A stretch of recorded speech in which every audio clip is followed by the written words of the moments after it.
Ujian akhir semester, soft skill.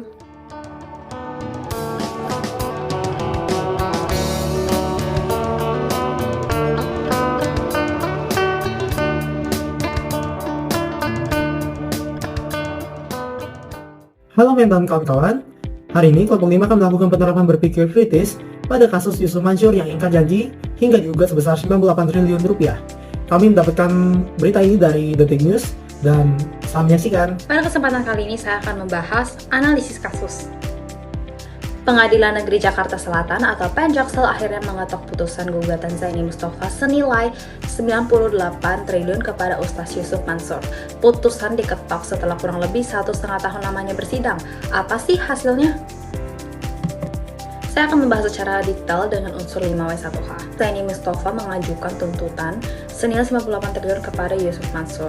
Bisnis tersebut dikerjakan oleh PT Partner Adi Perkasa, di mana UGM sebagai komisaris utama menjelaskan bahwa bisnisnya ini dapat menguntungkan sebesar 28,6% yang akan dibagi oleh 3. Lalu belakangan ini bisnis itu mulai macet dan gugatan pun dilayangkan ke PN dan 4 pihak dijadikan tergugat. Salah satunya adalah Yusuf Mansur. Pada 1 Februari 2010, Ustadz Yusuf Mansur ini tidak membagikan keuntungan kepada Zaini Mustafa, dan pada 30 September 2021 Zaini Mustafa ini menyomasi Ustadz Yusuf Mansur untuk melunasi janji yang sudah dia janjikan.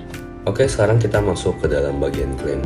Terdapat beberapa jenis klaim di sini. Yang pertama faktual, yaitu Penjaksel menjatuhkan gugatan senilai 98 triliun rupiah berkaitan dengan kasus ingkar janji Yusuf Mansur. Yang kedua nilai, yaitu Yusuf Mansur memberikan janji palsu yang sungguh tidak bermoral. Yang ketiga subjektif, menurut saya Penjaksel harus memberi hukuman Yusuf Mansur berupa penjara 20 tahun. Selanjutnya saya akan membahas topik argumen dan counter argumen. Argumen. Putusan Pengadilan Negeri Jakarta Selatan terkait gugatan Zaini Mustafa sebesar 98 triliun kepada Ustadz Yusuf Mansur memiliki kekuatan hukum yang kuat. Dasar hukum yang kuat sudah selayaknya diterima oleh seluruh rakyat, termasuk Yusuf Mansur. Oleh karena itu, sudah selayaknya Yusuf Mansur menerima gugatan itu. Oke, topik selanjutnya yaitu counter argumen. Kuasa hukum Yusuf Mansur beranggapan bahwa gugatan yang diberikan tidak etis. Hal itu dikarenakan adanya berita yang bersifat tendensius serta sifat dari gugatan yang tidak valid. Oleh karena itu, Yusuf Mansur masih bisa mengajukan banding. Oke, selanjutnya saya akan membahas topik tentang beragam argumen deduktif dari umum ke khusus. Contoh argumennya yang pertama ada modus ponens. Rumusnya tertera di masing-masing argumen. Contohnya seperti semua figur politik suka memberi janji. Yusuf Mansur adalah seorang figur politik. Bisa dipahami bahwa Yusuf Mansur suka memberi janji. Yang kedua ada modus tollens. Modus tollens memiliki contoh jika Yusuf Mansur orang jujur maka ia bebas dari kasus. Ia tidak bebas dari kasus, jadi dia bukan orang jujur. Argumen yang ketiga ada argumen disjungsi. Contoh kalimatnya, Yusuf Mansur bisa menerima gugatan tersebut atau mengajukan banding. Ternyata ia tidak menerima gugatan tersebut.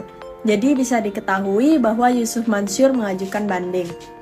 Yang keempat ada argumen dilema. Memiliki contoh Yusuf Mansur entah didenda atau dibebaskan. Jika didenda, ia akan berulang kali mengajukan banding dan penolakan.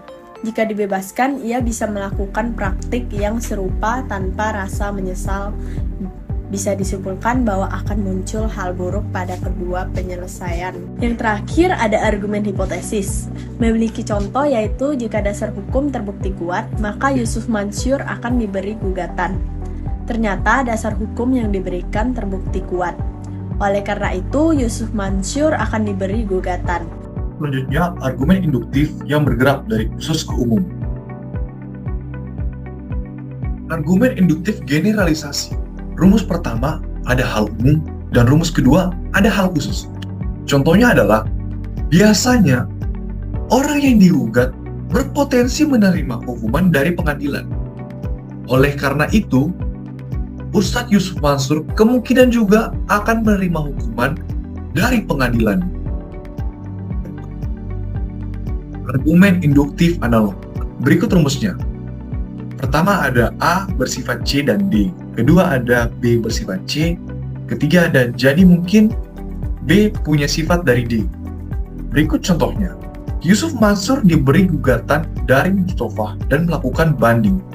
Sementara itu, Adiansyah sebagai tergugat 2 diberi gugatan dari Mustafa.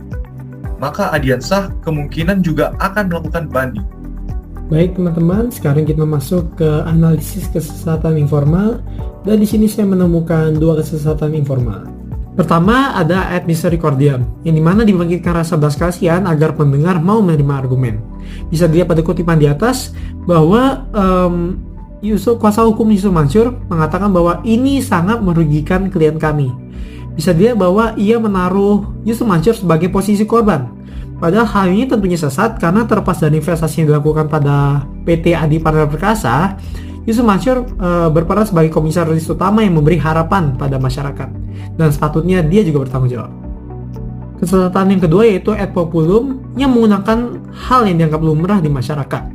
Dan bisa dilihat pada kutipan di atas bahwa kuasa hukum menaruh fokus pada penggunaan kata vonis ya di dalam kasus ini, yang dimana kata vonis itu biasanya hanya dipakai dalam hukum pidana, tidak boleh di perdata, tapi di sini digunakan di perdata.